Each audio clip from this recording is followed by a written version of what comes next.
Hey, welcome to Beat Everyone. I'm Ben Flanagan with AL.com. We're back for yet another edition of our series, Alabama Football's 15 Best Games of the 21st Century. We're counting down from 15 to 1, week to week. It's getting closer and closer to the top pick, the greatest of them all. Today, it's number 4. So we're really narrowing it down to the best of the absolute best. And our pick for the 4th best Alabama football game from the 21st century is Alabama versus Texas at the Rose Bowl, the 2010 BCS Championship Game for the 2009 season, Nick Saban's first national title at Alabama. Helping us to do this today, as usual, our good friend and Beat Everyone producer, Matt Scalisi, and also AL.com columnist Michael Casagrande. And we're also going to hear a little bit from Alabama quarterback Greg McElroy to look back on some key moments that he remembers about playing in the game. So welcome, guys. Good to see y'all. It's always a pleasure. Hey, Ben. Always. We did. I think Michael and I were both present at this game, but neither of us worked for AL.com at the time. No, we were all enemies at that point in 2010. I wasn't even working for AL.com at this point either. So, like, all three of us, I don't even know if I was in media at this point. I don't even know if our beat writers were even born by this point. I think you're probably right, actually, which is really scary. Well, Michael, let's start with you. This was a special game, obviously. This is why we're talking about it, but a really special season for you in particular as it relates to Alabama. Tell us why. I mean, it was my first year covering Alabama. It was my first year. I had interned at the Birmingham News for 6 months in 2007, right when Saban was hired, but it was kind of my first real taste of really being full in on what Alabama football means, and it was quite a ride to go all the way from starting the season in Atlanta to finishing the season in Pasadena, California, with a beautiful sunset over the San Gabriels. It was surreal for me as a writer, as someone who loves college football, to think that they are covering Alabama versus Texas in the Rose Bowl for a national championship. I mean, just talking about it right now, I'm actually getting goosebumps thinking about how special of a moment that was, and how I didn't want to take it for granted that's where I was in my life. What were you doing, Matt? I was I was not covering the team at that point, but because I had parents who'd spoiled me, I did get a ticket to this game. Wow. And I went and sat in the stands of the Rose Bowl and walked through those tunnels that were made for Americans that were built very differently at the time that this stadium was built. It's I think it particularly now, after sort of everybody in the SEC has sort of upgraded their stadium, it's weird to go into a stadium that has none of the trappings and none of the luxuries put on it.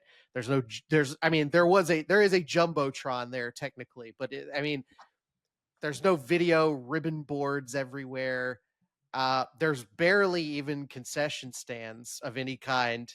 It's just total time warp. It is a football stadium. It is there for a football game and for fans to watch a football game. I love the Rose Bowl. I think every championship game should be played in the Rose Bowl. I argue with everybody who fights with me about why it's not the creature comforts. It is a football stadium meant for a football game. All right. Well, we're getting ahead of where I wanted to go with this. Sorry, that's my fault. It's all right. Let's just get this out of the way. I was going to ask thoughts on the Rose Bowl. I went for the first time when Alabama played Michigan in the 2023 playoff. My memory of the Rose Bowl was just that it was the bowl game, the biggest bowl game between the Big Ten and the Pac-12 or Pac-10 at the time. And it wasn't as special to me as somebody who grew up in the South. Like, it was a big game and I would watch it, but I just didn't have as much of a connection to it because it had been so long since the SEC had any real footing there. And in the 2000 season, Alabama obviously opened their season there when they played UCLA to disastrous consequences. So there weren't a lot of like fresh, great memories when it came to the Rose Bowl. But once I was there in 2023, I thought it really lived up to the hype. There are people like Michael who think that every championship game, every big game should be played in the stadium. This is like the one like true end all be all venue, like in all of sports. Matt, do you agree?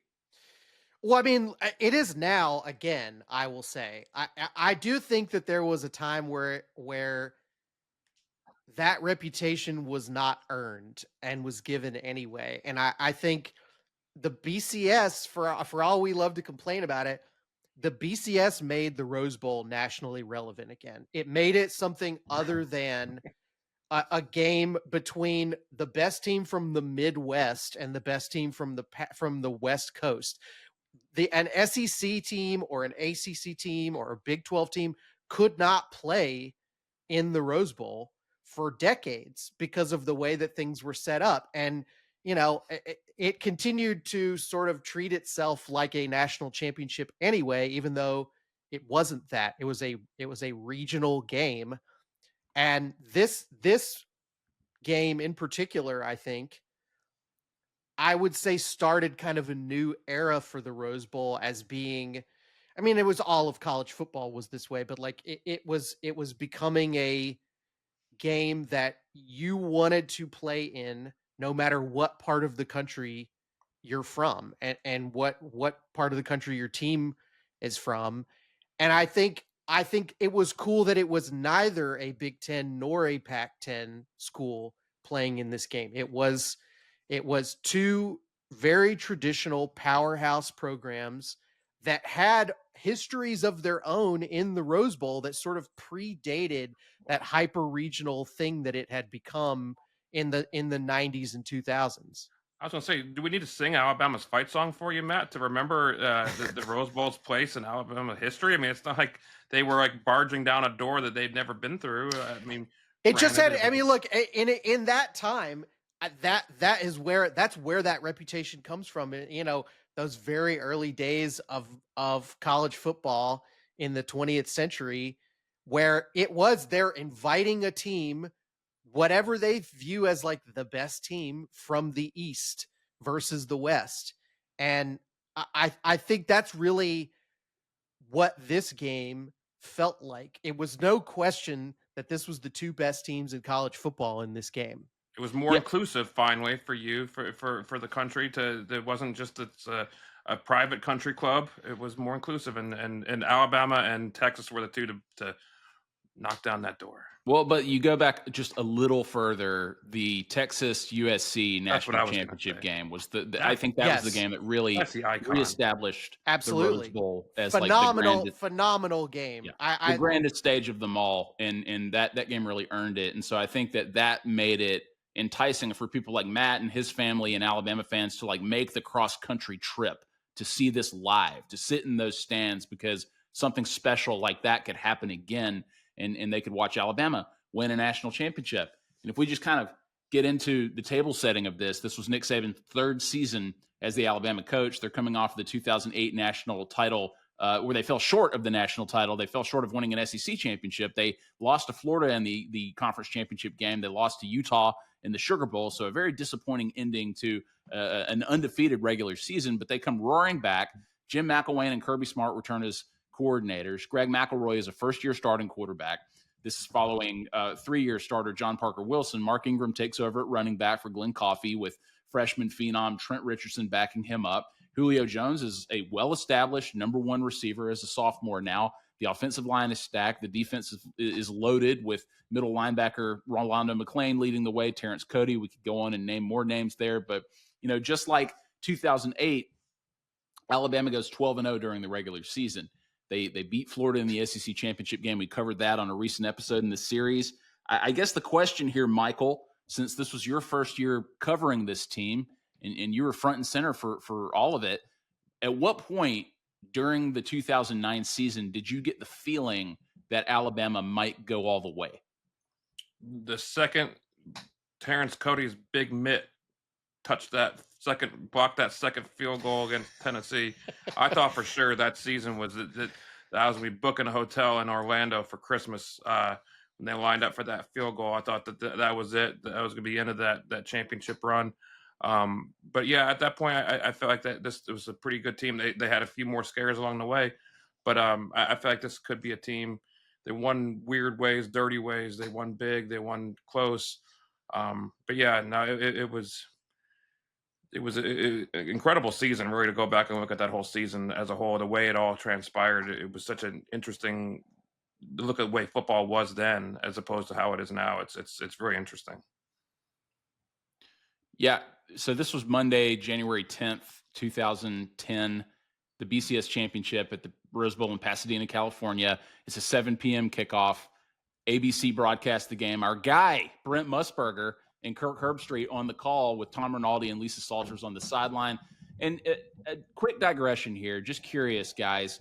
We now know Chris Fowler and Kirk Herbstreit. They're the A team calling national title games and other big games in the country, like throughout the duration of the season. But what did we think of Brent Musburger in this role as the play-by-play guy? Like, we spent a lot of time, obviously, on Brent in our episode about the Notre Dame national title game, but people obviously have opinions on who calls these games. Matt, thoughts on Brent Musburger and Kirk Herbstreit as a duo in this setting? I think Musburger is really kind of at his best, or if not, he's very good in this game. I think that he has a very iconic voice that and some of that's obviously nostalgia from me growing up watching a lot of college football, and he's calling the biggest games. But what I like about Musburger is there is, I think he is somewhere on the spectrum between the sort of overly staid, super calm guy that maybe is calling NFL games, and Gus Johnson, right? Which I would say is the other end of the spectrum. Some would say a little too excited when calling some of these games. But like, Musburger's having a good time, and he gets excited when a big play happens. I think he's also pretty good about dropping in anecdotes in that almost radio DJ way, where he's timed it out perfectly, that he's finishing the quick little tidbit about the guy right as the snap is happening. It's just sort of the sort of, I don't know. I will make a quick comparison. I have been listening to a lot of old Casey Kasem top 40. There's like a station on Sirius XM that does it. There was a real like polished way that old broadcasters used to, they had done it so many times that they knew the flow of what they were doing, and everything worked out perfectly. And I got that sense of Musburger, and he also knows when to get out of the way too, I think, which is an underrated skill. Yeah. Michael, any thoughts on Musburger? Golden voice. He's a classic. I've always enjoyed hearing him speak. I remember that first game of that season, the first game I covered Alabama. I was in the elevator at the Georgia Dome, and he got in and he said something to me. I don't remember what it was, but he said something to me, and he was looking at me, and that voice came out, and I was like, wow. I mean, we meet a lot of people and whatever, and for whatever reason, I was super starstruck when I heard Brett Musburger speaking, and he was talking to me. I was like, wow, I can't believe I'm talking to this voice, the one that I've heard on my TV forever. So yeah, I was always a fan. You are looking live. That was the Musburger line to open the games. Right. Yeah, and the WWE, the famed announcer Michael Cole has stolen that, and he uses that for like WrestleMania and things like that. So Musburger's influence everywhere. Did we ever get Musburger in an Adam Sandler movie or something like that, like playing himself? Has he ever played himself in a movie, Ben? Musburger, I believe, has played himself in movies. It feels like that's right. Yeah. He was in The Waterboy. He was in The Waterboy. I remember he and Dan Fouts were in the booth. I might have that wrong. Actually, we'll come back to that. I'll pull up an IMDb window and we'll confirm it. But I'm certain Brent Musburger has played himself. I feel sure of that too. Yeah.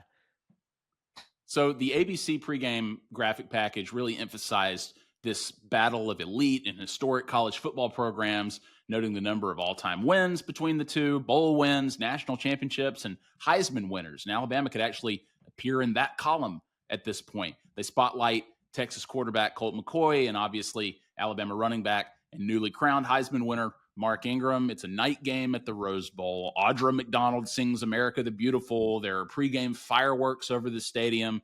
The great Keith Jackson comes out and does the coin toss. Alabama's wearing crimson.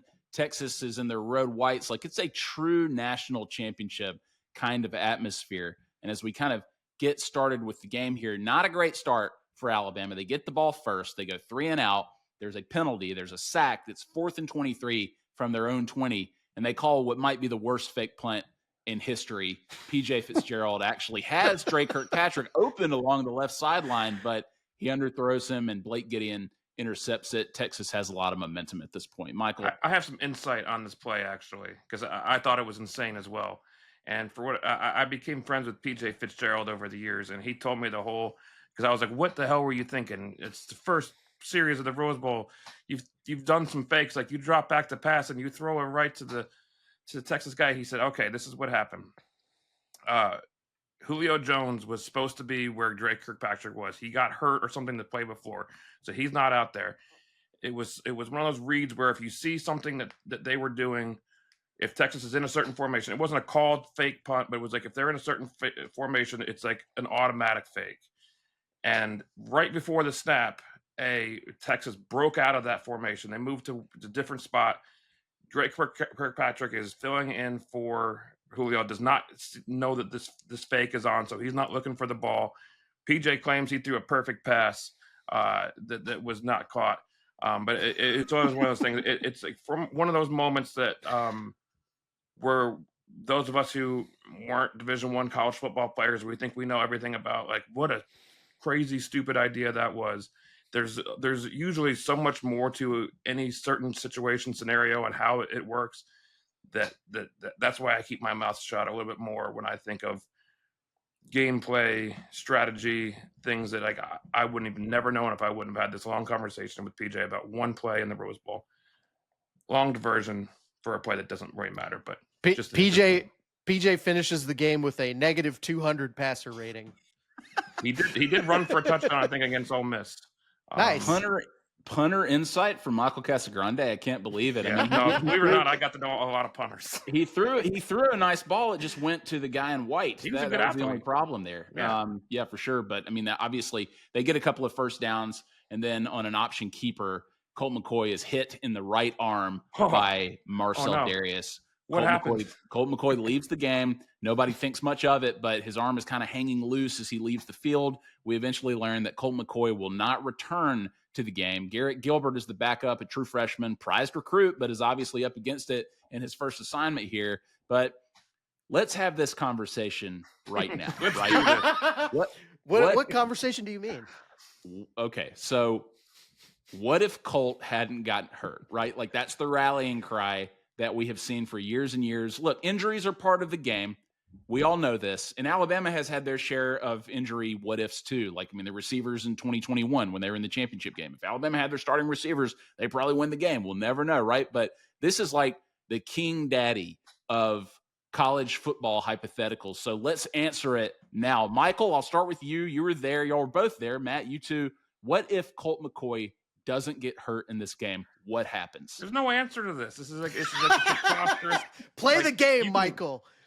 It's so stupid. I mean, it's one thing that you can get. I mean, I had Texas friends over the years, and you could get them no matter what, no matter how long it's been. Like, you could just say, hey, but what if Colt wouldn't have got hurt? And they would fall for that hook, line, and sinker every time. And they would take it and they'd run with it.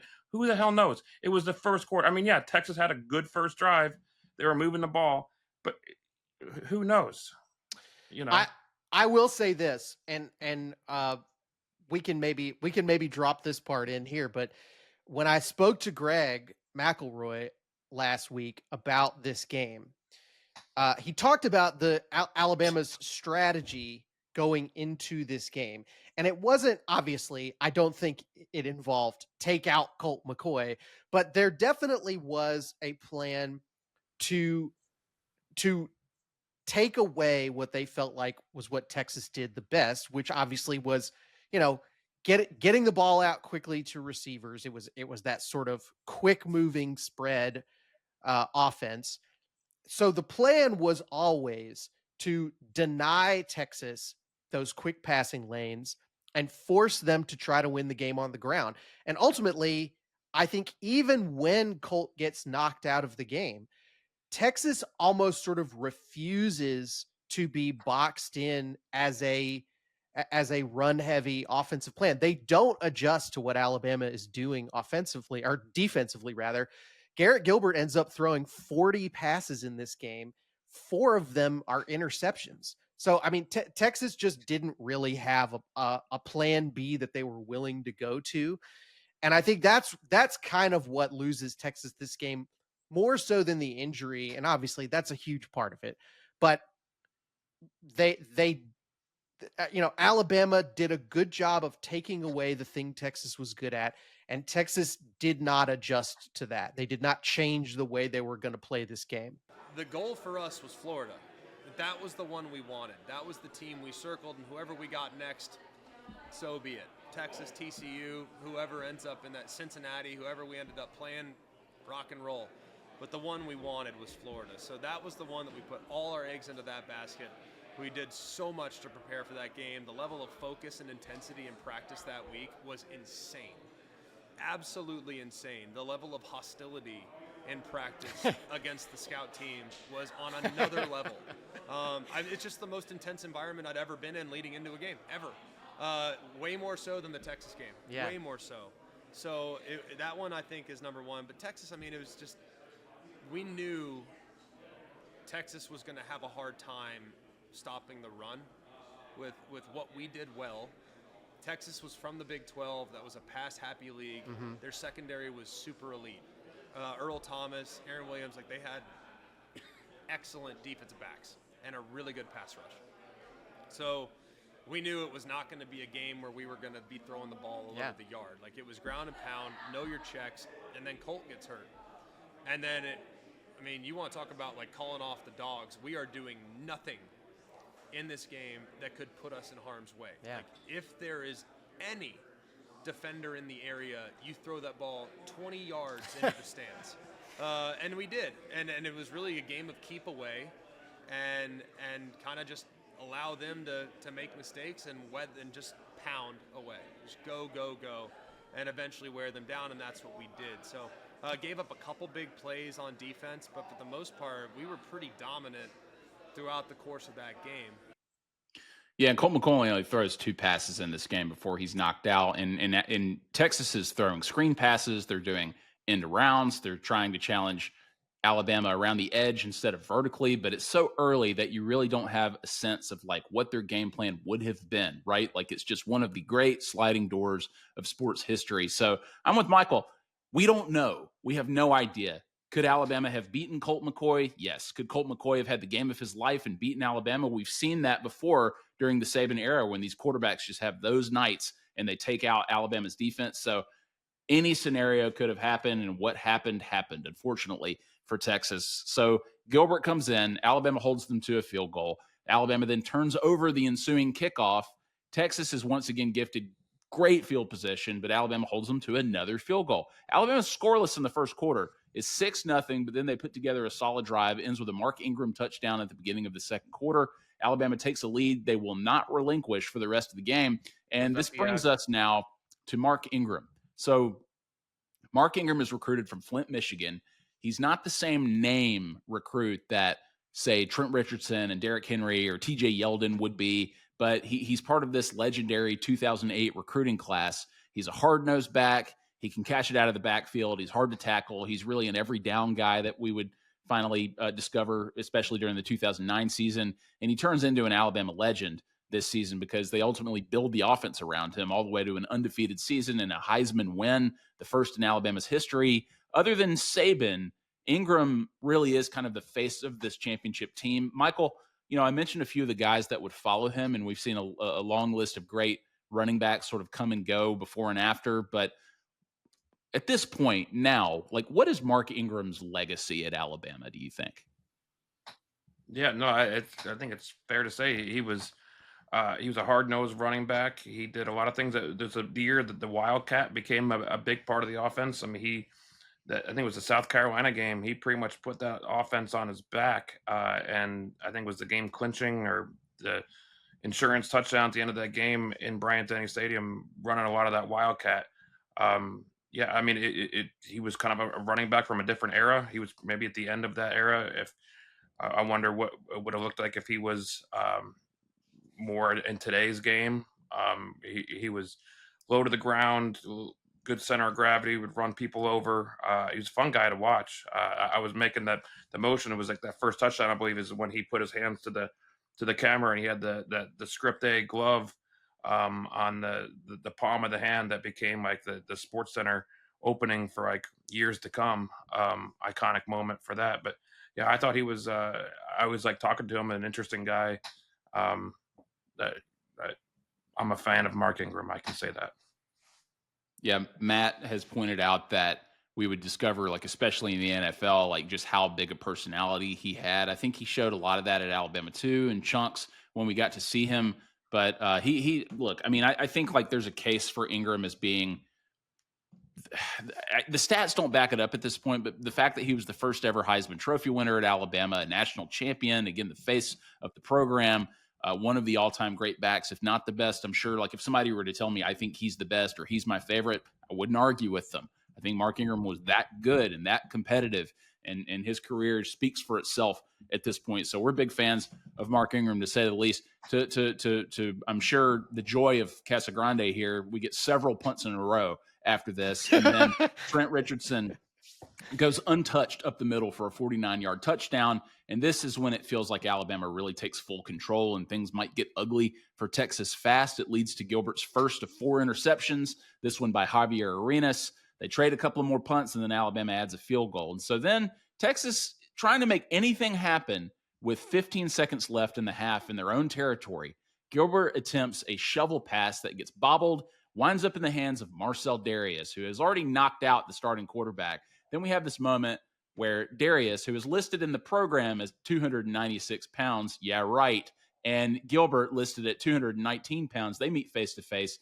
Darius stiff arms Gilbert into turf hell, and then, to use our friend Eli Gold's phrase, pirouettes into the end zone for an unlikely pick six to give Alabama a 24-6 lead. Darius also hurls the ball to draw an excessive celebration penalty, and I'm not sure that I've seen Nick Saban more pissed off about a touchdown in my life. Well, Matt, I mean, you were there, and both of y'all can speak to this. What do you remember about that Darius moment? You may not have seen the Saban moment in the stands, but it was like, this is it. Alabama's about to win a national championship. I definitely, yeah, it felt that way. I think that was a play where the Alabama fans in the stands are cautiously celebratory. And if I remember, it's right before halftime too. So it's something that you kind of then get to stew on for a good half an hour after it happens. And I think confidence really started to set in when you looked at the whole picture of, okay, well, McCoy's out. The defense is scoring. Texas doesn't seem to have any answers. They're not able to move the ball at all on the ground efficiently. It just was looking really good for Alabama. Yeah, no, I felt pretty good about writing my story at halftime. I was cranking on Alabama wins this national championship, and I start panicking in the third quarter into the fourth quarter when things start going another direction. Because let me just put this out there. I was nervous for that game. I was like, this was a huge moment for me in my career. Yeah. I have to write the perfect story that is going to be it's going to be hanging on people's walls and newspapers and frames and paintings and everything, so I had to be perfect. So I was very nervous, but I felt good at halftime. Yeah, so I mean, that's basically all she wrote, right? Like, in the eyes of a lot of fans, Alabama has likely done enough to win this game. But to Gilbert and to Texas's credit, they have a little fight in them, and the teams trade 6 punts before Texas finally scores again. Gilbert finds Colt McCoy's roommate, Jordan Shipley, for a 44-yard was waiting touchdown. on that. He was a monster that night.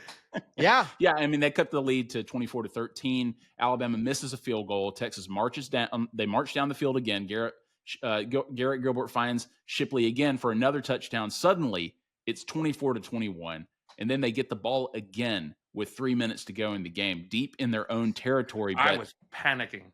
Oh my gosh! I mean, you and however thousands of like for different Alabama reasons, but I was panicking about my game story. Was like, oh my god, I'm gonna have to tear this whole thing apart. I'm not ready. Well, and so, like, again, they've got a chance to tie it or take the lead at this point. It's improbable. They're deep in their own territory, and I'm sure that this is a line, if you're watching the broadcast, that Texas fans remember all too well. Before Garrett Gilbert's next snap, Kirk Herbstreit praises the Texas offensive line, and he says, quote, "This Texas offensive line, the same line that gave up 9 sacks to Sioux in Nebraska, they haven't given up a sack tonight," end quote. And this brings us to what we call the kill shot. And to the line's credit, go back and watch the play. It may not have been the line that missed this, but Garrett Gilbert gets the snap. He drops back, and linebacker and future UFC fighter Eric Anders is unblocked, just drills Gilbert in the back to force a fumble that's recovered by Courtney Upshaw at the 3-yard line. Alabama has the ball. Ingram punches it in to go up 2 scores again.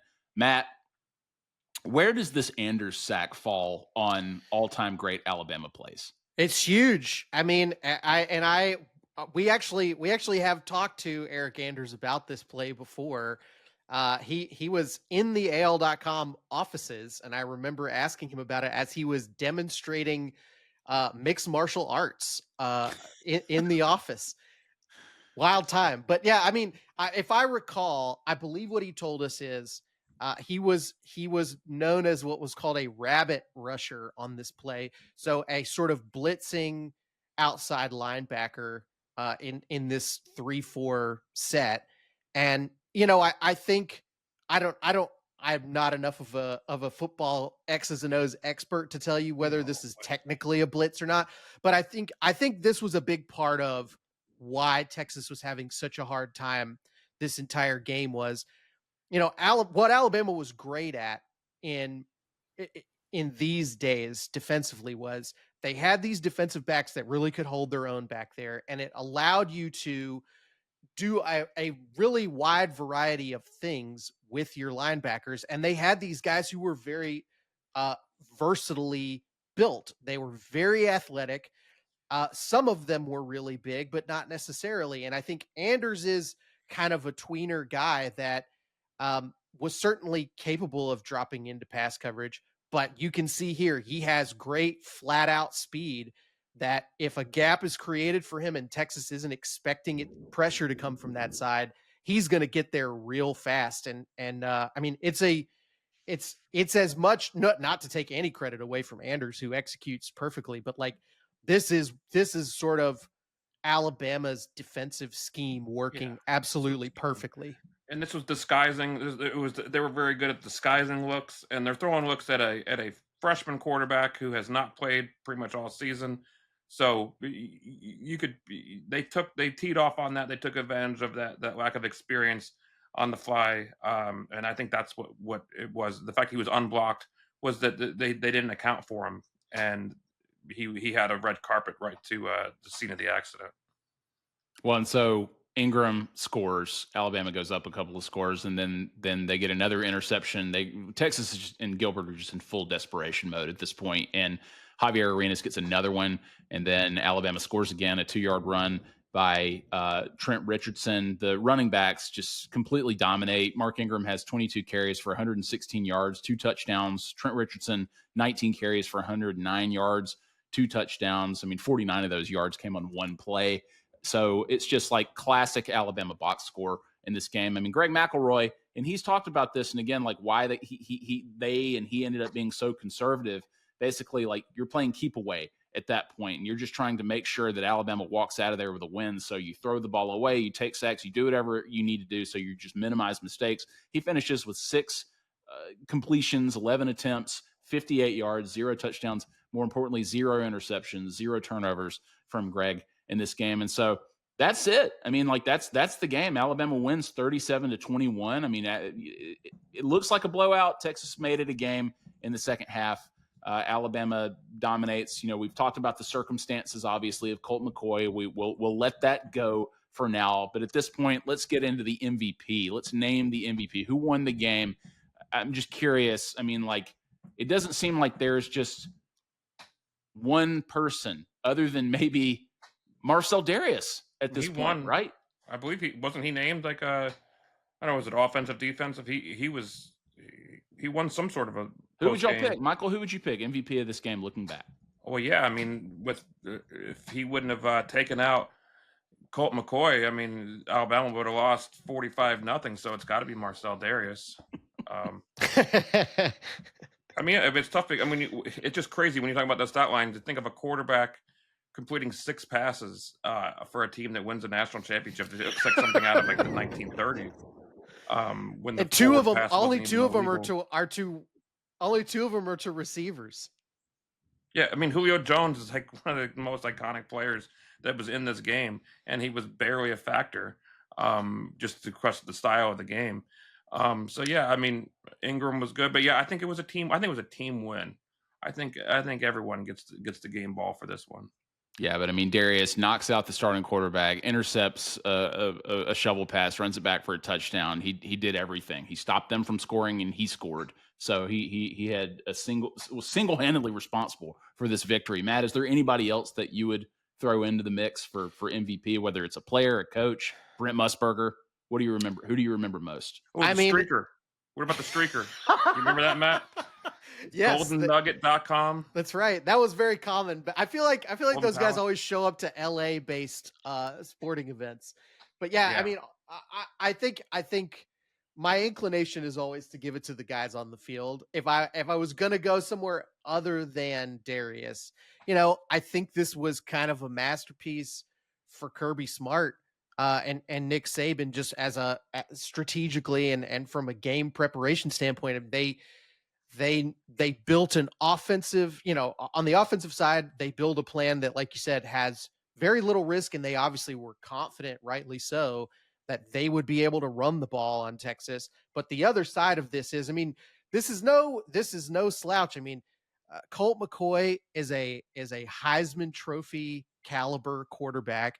They have some phenomenal receivers, guys who would go on to have very productive NFL careers. And Alabama really does not allow much production at all from that Texas passing game.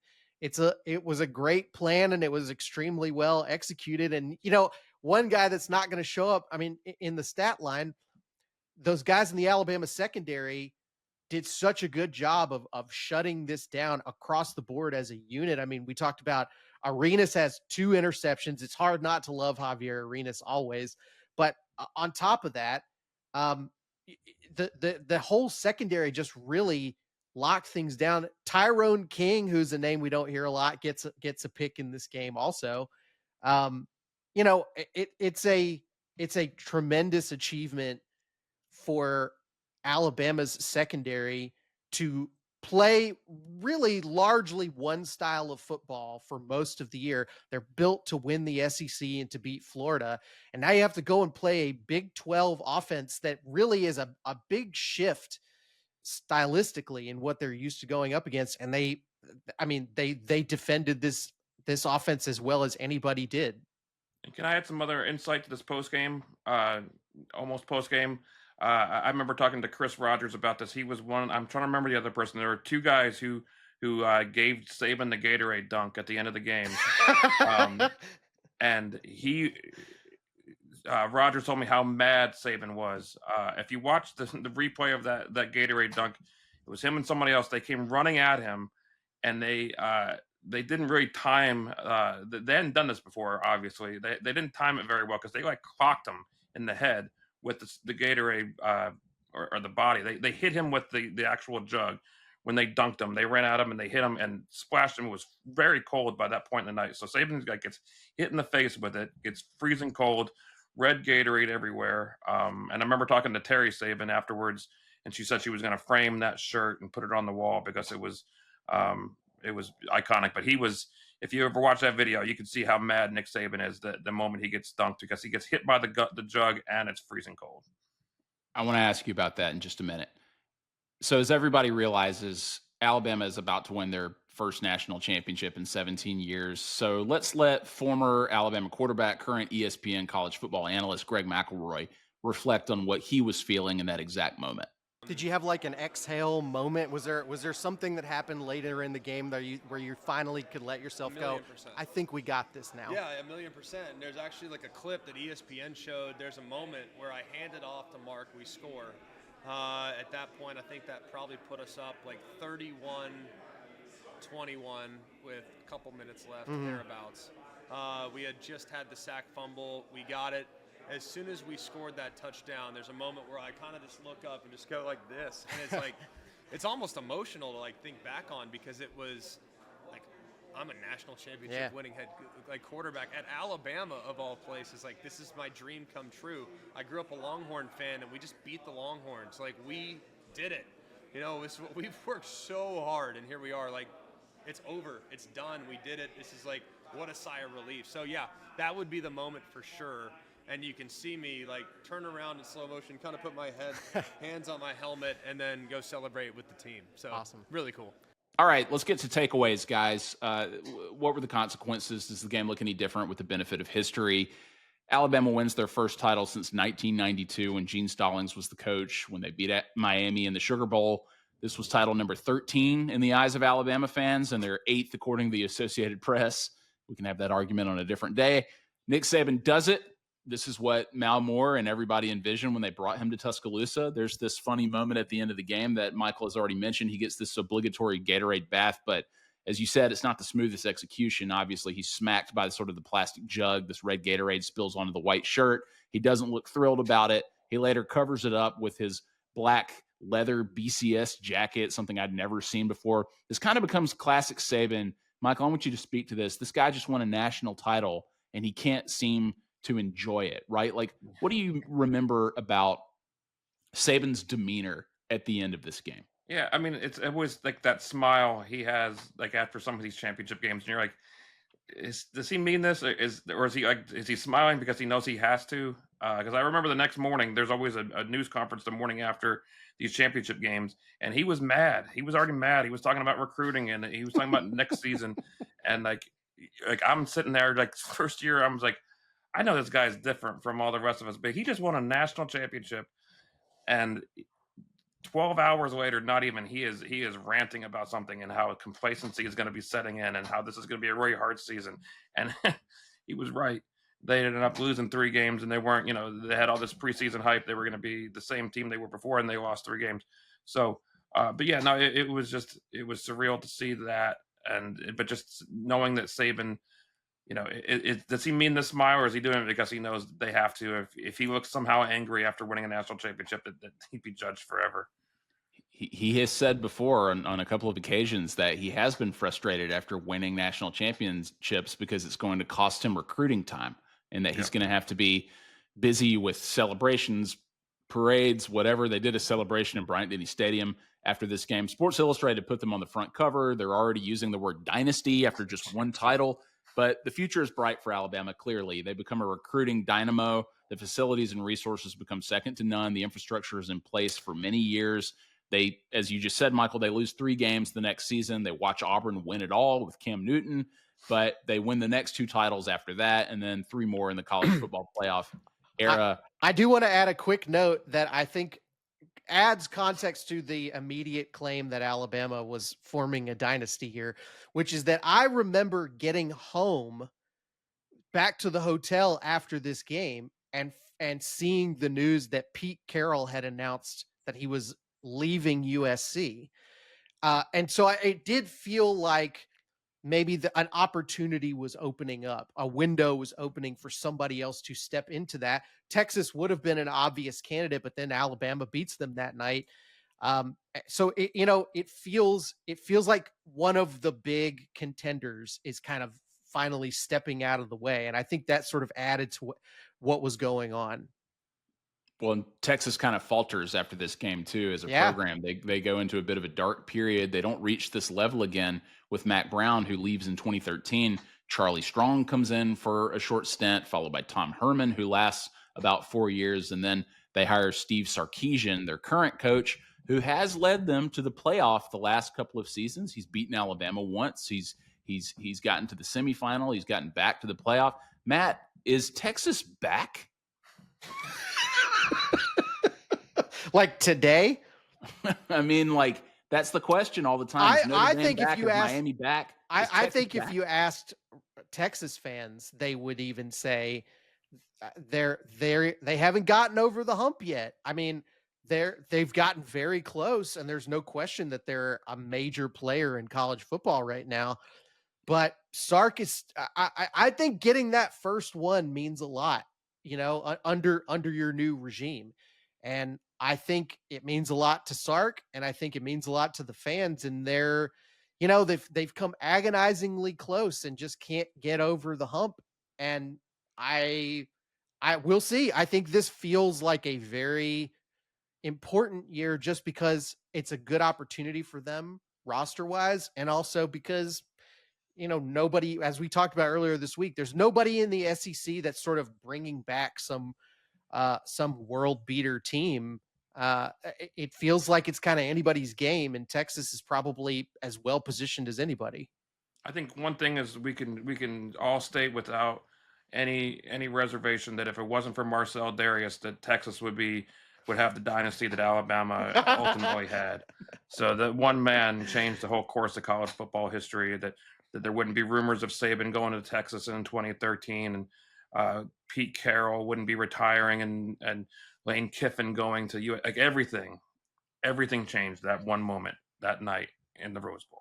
Well, remember, I mean, they were just a couple of years removed from winning a national championship, from beating Pete Carroll. And so they were kind of like trying to make that run with this game against Alabama. So we talked about Colt McCoy and the big what if. Obviously, he's drafted in the NFL in the 3rd round. He enjoys a long career as a pro, mostly as a backup. He retired in 2024. He would then announce that he would become an analyst for NBC Sports to cover Big Ten football. So otherwise, Michael or Matt, what did I leave out here? What are the other bits of the sort of Alabama aftermath from this game that y'all can, that I guess that is top of mind? I mean, it definitely, I think they were already obviously not having a hard time convincing elite recruits to come, but this really started the ball rolling in a way that I think, this set off, I think you could argue, the most impressive stretch of recruiting that we've ever seen in college football. I mean, Alabama had the number 1 class, I don't know how many, 6 or 7 years in a row. And this was sort of, I don't know that it keeps going at that level unless they finally show results. So, I mean, there's no reason not to buy in at this point. And I think the other part of that too is, it was probably pretty important to building the internal culture too. I know that we've talked to assistants that have worked for Saban before who said, like, if you disagreed with him, it didn't matter. You can't really say anything to him because all he's got to do is point to the results that his process has had. And I think this was, sort of ironclad proof that, hey, if we just keep doing things my way, it doesn't matter what school we're at, it's gonna keep working. I think the aftermath of this game, that championship celebration, you think about those moments, the pregame videos of Bear Bryant and the voice, the different quotes that he had over the years. I think Saban's maybe arguably the most iconic quote he had from his time there was at that championship celebration, and Bryant Denny after that championship, that this is not the end, this is just the beginning. I think that was maybe the legacy of the aftermath of this game. Yeah, I mean, he was right, obviously. And I don't think Alabama fans could have ever hoped that it would be what it was, too. I mean, they probably were just hoping for another championship, let alone 5 more. So pretty nice forecast there from Nick Saban during that celebration. So, all right, guys, that's number 4 on the list of Alabama football's 15 best games of the 21st century. We are getting closer. Join us next week for 2 more episodes of the show, including Wednesday when we hit number 3 on this list. You can find Beat Everyone on YouTube, Spotify, Apple, wherever you get your podcasts. Our thanks to Greg McElroy for sharing his memories about this amazing game. You can hear McElroy and Kubelik in the morning on WJOX weekdays from 7 to 10 a.m. He is columnist Michael Casagrande. Find his excellent work on AL.com. He's Beat Everyone producer Matt Scalisi. Guys, thanks for doing this. Thanks, Ben. I'm Ben Flanagan with AL.com. Thank you. We will see you next time.